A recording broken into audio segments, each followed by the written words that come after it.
My name is Dr. Camille Brooks, or at least it used to be. For a long time, people said my name with pride. Colleagues, patients, even strangers who had read about the surgeries I led. I was once on track to become the youngest chief surgeon in my hospital's history. Then everything changed. Now when people say my name, they pause. Some avoid it altogether. Others whisper it like a rumor too dangerous to repeat out loud. But I'm still here. And this is how I got my voice back. The clink of silverware against porcelain echoed in the hushed hum of conversation. Camille Brooks stepped into the private dining room of Vermont and Ash, her heels muted by the thick carpet, her presence barely acknowledged. The long banquet table stretched across the room like a polished barrier. At its center, a bouquet of blush pink peonies, Alyssa's favorite, blossomed in curated perfection. Camille hesitated near the entrance, her eyes sweeping across the glittering glasses, the pristine folded napkins, the name cards in elegant calligraphy, all except one. At the very end of the table, the place setting bore no name. A silent vacancy. "Camille, there you are," her mother called out, not rising. Her tone was flat, civil, but cool. Without waiting for an invitation, Camille walked the length of the table and took the unclaimed seat. The lack of a name tag didn't sting as much as it should have. She'd learned to expect these minor humiliations. "Thank you for coming," Alyssa said, her voice smooth with practiced sweetness. She didn't meet Camille's gaze, busy adjusting her napkin. On her left hand glittered a canary diamond the size of a raindrop, her engagement ring from Aaron Langford, son of Boston's current mayor. "It's your big night," Camille said softly, placing her napkin in her lap. Would have been strange not to show. Alyssa smiled without warmth. "It's not the big night, just a pre-engagement dinner. The real celebration's next month."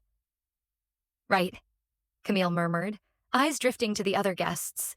Aaron's parents, a senator's daughter, a hedge fund manager with slicked back hair. None of them looked her way. No one asked about her. No one mentioned her by name. A waiter poured wine into her glass. She nodded politely. She recognized the vintage. Camille had ordered it once, years ago, to celebrate getting her fellowship. Back when she was still Dr. Camille Brooks. The food arrived. Delicate slices of Wagyu, seared scallops, grilled asparagus tied with chive. It smelled expensive. Their father, always rigid in posture, rose halfway from his chair to raise his glass.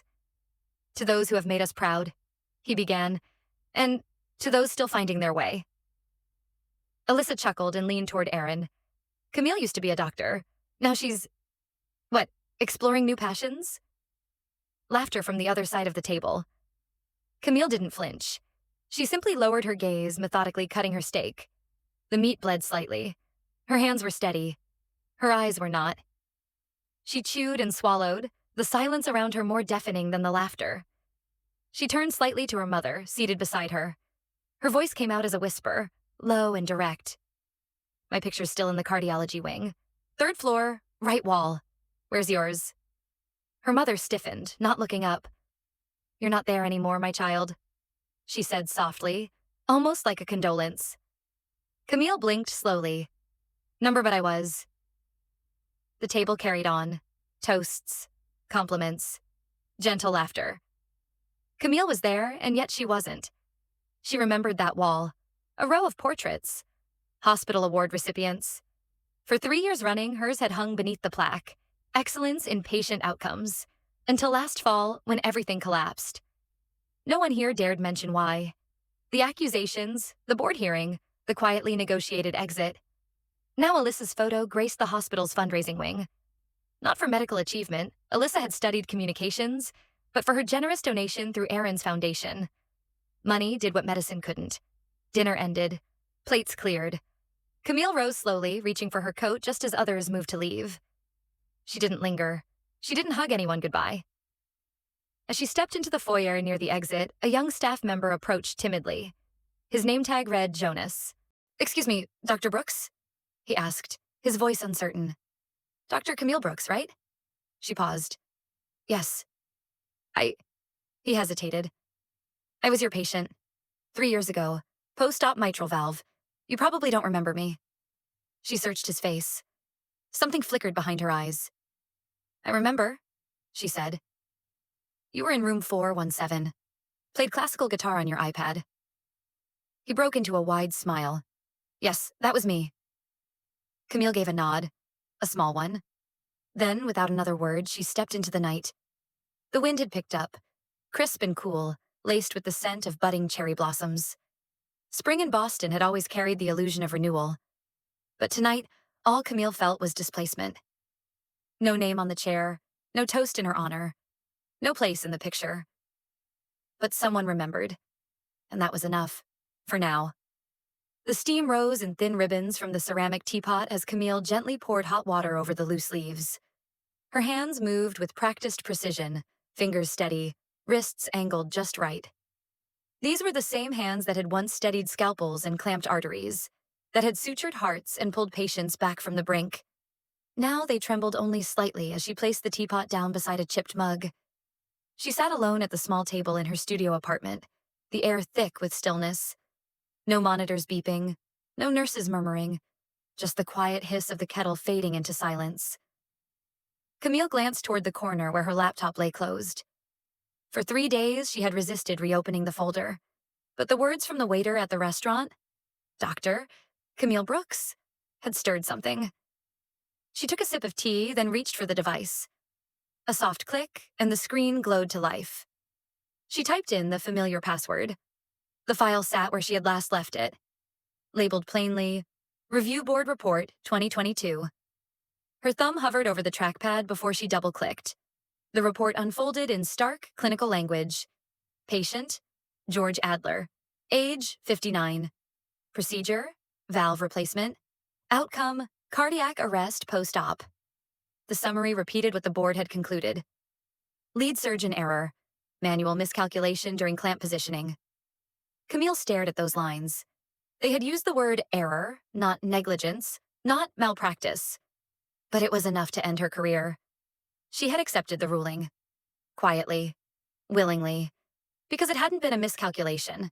It had been the software. A faulty system update in the new imaging display had flipped the orientation. She had realized it during surgery, but too late. The hospital's IT department had flagged the glitch a week later, quietly rolled out a patch. No official memo. No update to the case file.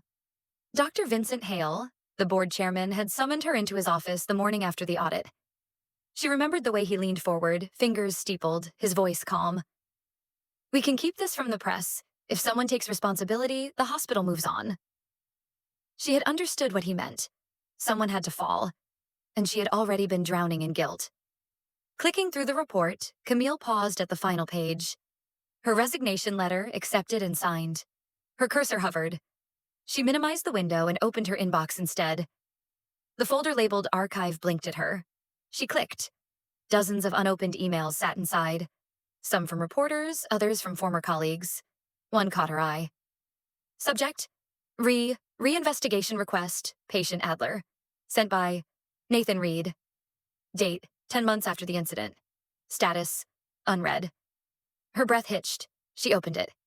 Camille, I know you won't reply, but I'm writing this anyway. There's been pressure to reopen the Adler case. Some things don't add up. A junior resident mentioned the imaging calibration issues to me, long after you were gone. I tried bringing it to Hale, but he refused to revisit the file without your written statement. If you're willing, we can talk. NR. She stared at the screen. Her throat tightened. He had tried. A noise outside broke her trance. The distant wail of an ambulance. She closed the laptop gently, stood, and walked toward the window. The street below was quiet again. Something stirred inside her. A quiet resolve. She dressed in silence, pulling on a trench coat over her sweater. In her purse, she slid in a printed copy of the email. Then she left. The hospital loomed against the gray sky, its familiar facade unchanged. She hadn't been back since the hearing. The scent hit her immediately. Antiseptic, cool metal, overbrewed coffee. Camille walked through the front entrance slowly, like a ghost retracing the steps of a life she no longer claimed. The receptionist didn't recognize her. She drifted down the main corridor, past the surgical wing, past radiology, to the East Hall where the honor wall stood. The glass plaque was still there, rows of names etched into crystal. Her name, Camille Brooks, MD, was gone. In its place, a newer name gleamed. Alyssa Brooks, philanthropist. Her throat tightened. Her fingers curled into fists. Dr. Brooks? She turned. A soft voice. An older woman in scrubs approached. Clara. Nurse Clara, Camille said, her tone surprised. Clara glanced around before stepping closer. I wasn't sure it was you. Her eyes flicked toward the plaque, then back. You should know. Some of the new interns still ask about you. One even said you were the reason he went into cardio. Camille didn't reply, unsure what to say. Clara slipped her a folded slip of paper. I'm not supposed to be talking to you, but you didn't deserve what happened. Some of us remember. Camille unfolded the note. A name, Dr. Evan Lee, resident year 3. And underneath it, now working with Dr. Alyssa Brooks's private medical team. Of course. Alyssa had surrounded herself with the best, including those trained under Camille. Camille pocketed the paper and continued down the hall, this time to the cardiology wing. At the end of the hallway, a bulletin board displayed faculty updates and rotating quotes from department heads. One quote stood out, written in bold under a photo of Dr. Nathan Reed. I studied medicine for someone whose name is no longer mentioned. Camille stared at it, stunned. It wasn't subtle. It wasn't coded. It was for her. For a long moment, she stood there in the quiet hum of the corridor, her pulse ticking beneath her skin. Not everyone had forgotten. The system had silenced her. But the cracks were still there. And she was done pretending they didn't exist. The lobby of Sable Grove Medical Pavilion gleamed with the kind of curated sterility that private hospitals wore like perfume. Cool marble floors, minimalist gray furniture, and a wall of backlit donor names that glowed faintly beneath the glass.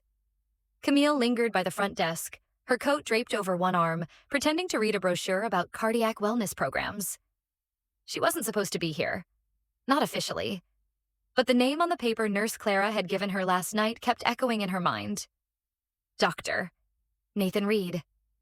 And under that, his clinic address.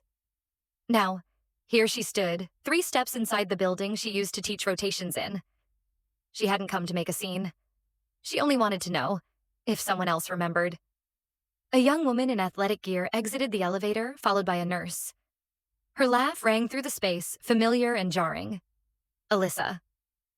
Camille stiffened, quickly turning away, letting her hair fall forward. Alyssa didn't see her.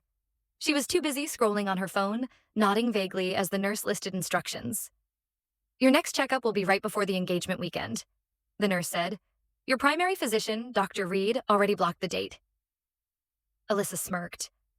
Perfect. I want everything in control. The elevator doors closed behind her. Control. Camille let out a slow breath. She waited another minute before slipping into the elevator and pressing the button for the internal medicine, 6th floor. The conference room was brighter than she remembered. Long table, steel chairs, sterile overhead light. No warmth, no personal touches. Just the hum of professionalism. Camille stood outside the glass wall, peering in. Nathan sat at the far end, flipping through a digital file on a tablet. He hadn't changed much. Still lean, sharp-featured, his dark curls messily contained behind his ears. There was a steadiness in his expression, the kind of clarity that only comes after weathering quiet storms. She stepped in quietly. He looked up. For a second, he blinked, as if unsure whether she was real. Then his face broke into something between disbelief and reverence. Chief Surgeon, he said, rising from his chair.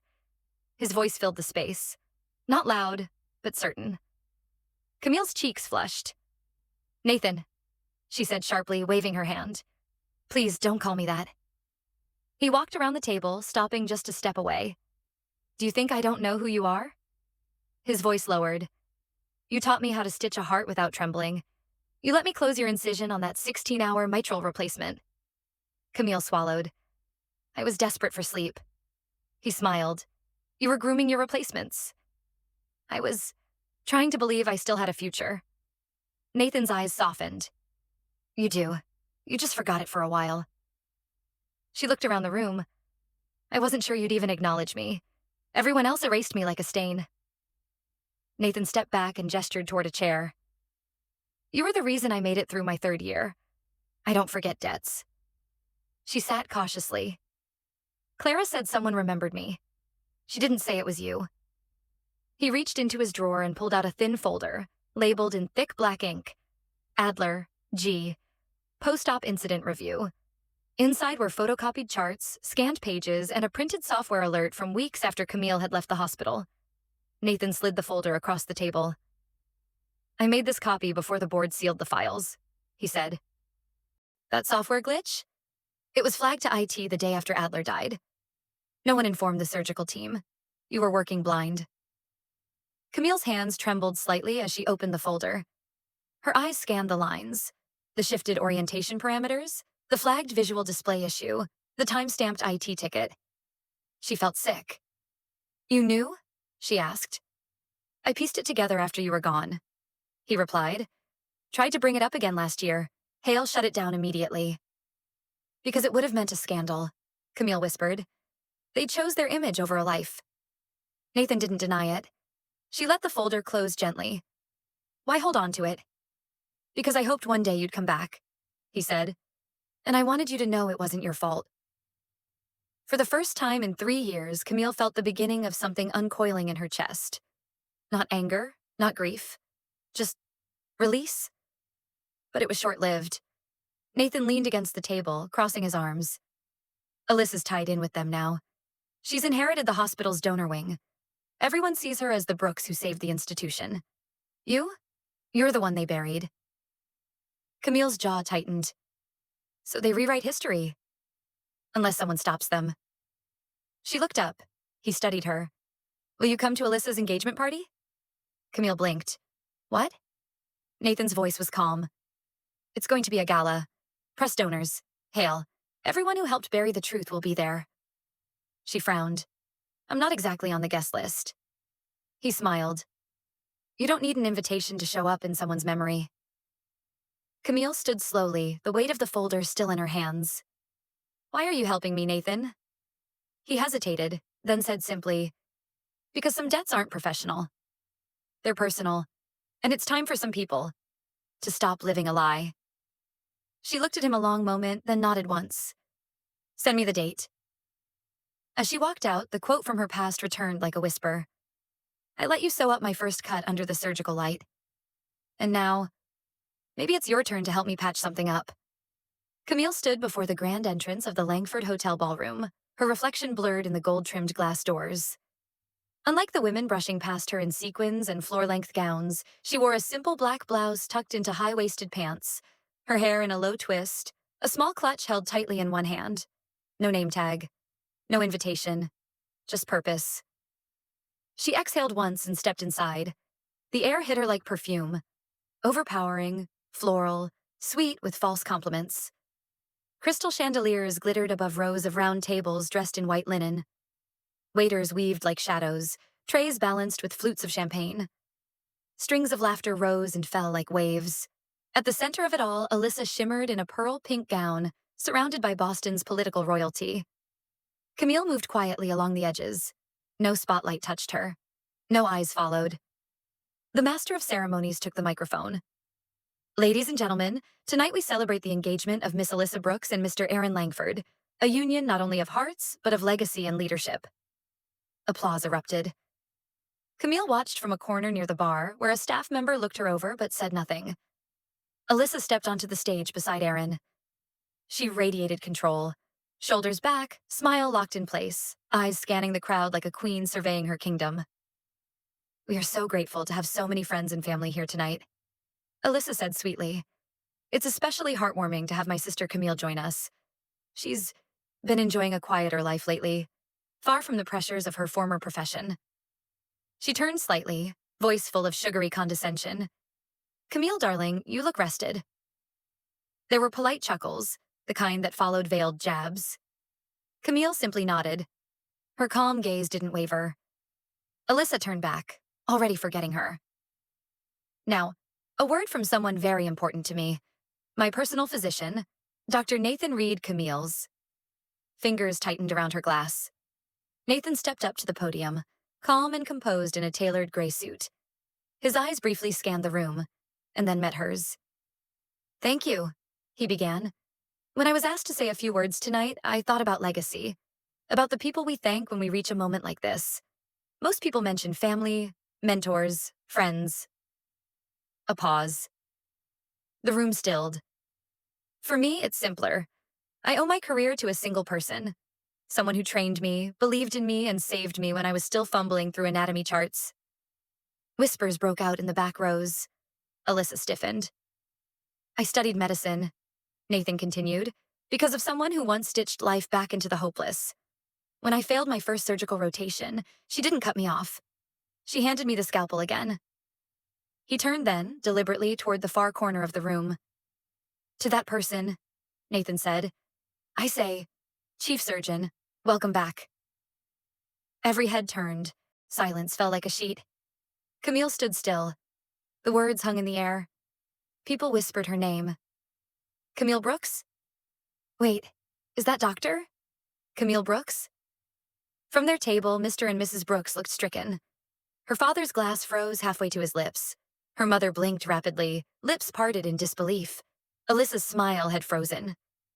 Nathan, she said sharply, her voice too loud, too late. This wasn't in the script. But Nathan wasn't finished. We don't get to choose who rewrites the past, he said, voice steady. But we can choose whether or not to keep living inside someone else's version of it. A camera flashed. A journalist rose, half standing near the buffet line. Dr. Camille Brooks? He called out. Are you the cardiac surgeon who was once nominated for the National Medical Medal? All eyes snapped to her. Camille tilted her head slightly. Her voice, when it came, was soft but unshakable.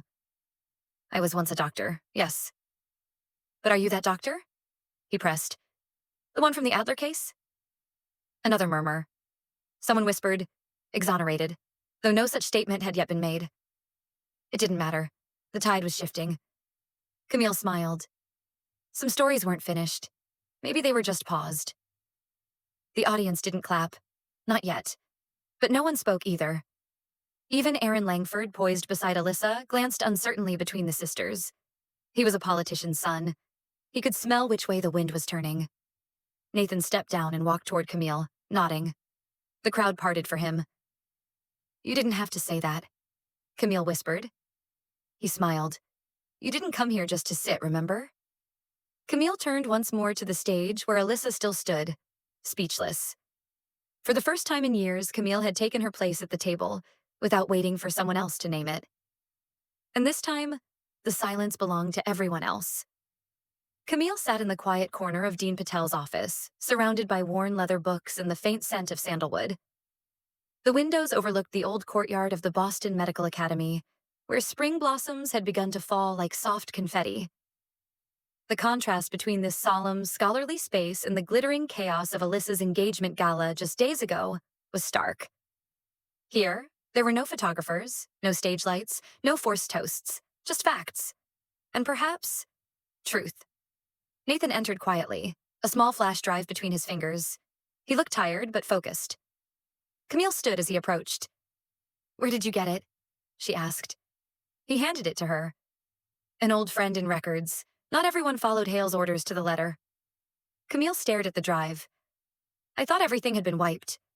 Hale said the original files were destroyed. Nathan gave a grim smile. Funny thing about digital footprints. Some people keep backups, especially when they know they're watching history being rewritten. Camille sat down again and plugged the drive into the laptop on Dean Patel's desk. The screen lit up with a series of folders. She opened the one labeled Adler Case 2022. There it was. Order number 548. B. Early withdrawal of post-op life support authorized by Dr. Vincent Hale. Surgeon of record, Dr. Camille Brooks. Withheld objection. Non-logged. A sinking sensation tightened in her chest. She clicked through the attached nurse logs. One note read, Lead surgeon expressed concern regarding device removal timing. Chair Hale overrode recommendation. No written protest filed due to board protocol. Camille's breath caught. She had raised a concern. She remembered it now, clearly, voicing hesitation, being dismissed. And it had been recorded. She looked up at Nathan. Why didn't anyone tell me this existed? Because Hale made sure you were isolated before you could ask, he said. You were in grief. He was in control. A knock on the door startled them both. Dean Patel opened it. Behind her stood a woman with a recorder in one hand and a look of cautious curiosity in her eyes. Maya Quinn, she introduced herself. I run the medical justice column for the Globe. Dean Patel said I should come. Camille rose slowly. You're the one who wrote about the pharmaceutical fraud case last year. Maya nodded. And I heard yours wasn't just a scandal. It was a silencing. Nathan stepped back. She has the drive. It's real. Maya accepted it without speaking. Her fingers were fast on the keyboard, flipping through files. Her face remained unreadable. After 5 minutes, she looked up. This is enough to open not just a public inquiry, she said, but to bury Hale's career. Permanently. Camille hesitated. That's not what I want. Maya arched a brow. He buried your career. I don't want revenge, Camille said slowly. I just want the record corrected. Quietly, if possible. Dean Patel stepped in then. Camille, it won't be quiet anymore. You've already stirred the system. Whether you meant to or not, this isn't just about you now. Camille sat back, silent. I don't want to hurt anyone else, she whispered. You didn't, the dean said gently. You just gave the truth back its place. Maya looked at her. You can choose not to comment, but the story, I'll write it anyway. This deserves daylight. Camille nodded after a moment. Then let it be clean. No scandal, no screaming headlines, just facts. 3 days later, the article dropped. Chief Surgeon Camille Brooks, The Silence That Saved a System. Byline, Maya Quinn. The subheading read, New evidence reveals suppressed medical orders and board interference in the wrongful dismissal of Dr. Camille Brooks, once hailed as the next face of American surgery. It went viral within hours. Medical students shared it. Former patients reposted it. Alumni of the academy flooded the comments. By midday, the hospital's official account released a terse statement. An internal investigation has been reopened into decisions made by the previous board. Dr. Vincent Hale has been placed on administrative leave pending inquiry. Camille watched it all from her apartment, her phone buzzing with messages she didn't answer. Nathan sent a single text. Now they remember your name. She didn't reply. She just stared at the blinking cursor in an email draft she wasn't ready to send. The next morning, an envelope arrived at her door. It bore the seal of the National Board of Health. Her hands trembled slightly as she opened it. Dear Dr. Camille Brooks, we would like to meet with you regarding the possible reappointment of your license and a preliminary discussion of your eligibility for national commendation consideration. Please confirm availability within the next 10 days. Respectfully, Dr. James E. Lang, Secretary, Board of Health Affairs. Camille stared at the letter for a long time, not because she doubted it, but because for the first time in years, the system that crushed her was now inviting her back. She folded the letter carefully and set it on the table beside her. She had not demanded justice. She had not fought with fire. She had simply shown the truth. And it turned out, the truth was sharper than anything she had ever held in an operating room. Camille sat in the quiet of the National Medical Council's boardroom, facing a long table of decision-makers. A folder bearing her name lay before each of them. We're ready to reinstate your license, Dr. Brooks, said Dr. Lang, and we'd like to offer you the position of Chief of Surgical Advancement. Camille's fingers touched the edge of the table. I'm honored, she said, her voice steady, but I must decline. A ripple of surprise moved across the room. I once thought regaining my title would feel like justice, she continued, but titles don't teach courage. People do. She stood. I won't go back to the operating room. I want to teach. I want to stand in front of those who will someday be asked to stay silent and show them how not to. 2 weeks later, Camille stood before a class of young students at the Boston Medical Academy. On the whiteboard behind her, in clean handwriting, she had written, Courage, Ethics and Responsibility in Modern Medicine. This isn't about rules, she said. It's about the moments when truth becomes inconvenient, and you still choose to speak it. A hand went up. Have you ever been forced to stay silent, Doctor? Brooks? She met the student's gaze. Yes, she said, but I'm not that person anymore. At the back of the room, Nathan watched quietly, his eyes filled with quiet respect. After class, Camille stepped outside into the courtyard. Spring sunlight filtered through the trees. No applause, no cameras, only the soft sound of footsteps across stone. Alyssa appeared quietly, handing Camille an envelope without a word. Inside was an old photo. 2 little girls on a swing, smiling, one holding a toy stethoscope, the other a pretend microphone. On the back, some things were real once. Camille didn't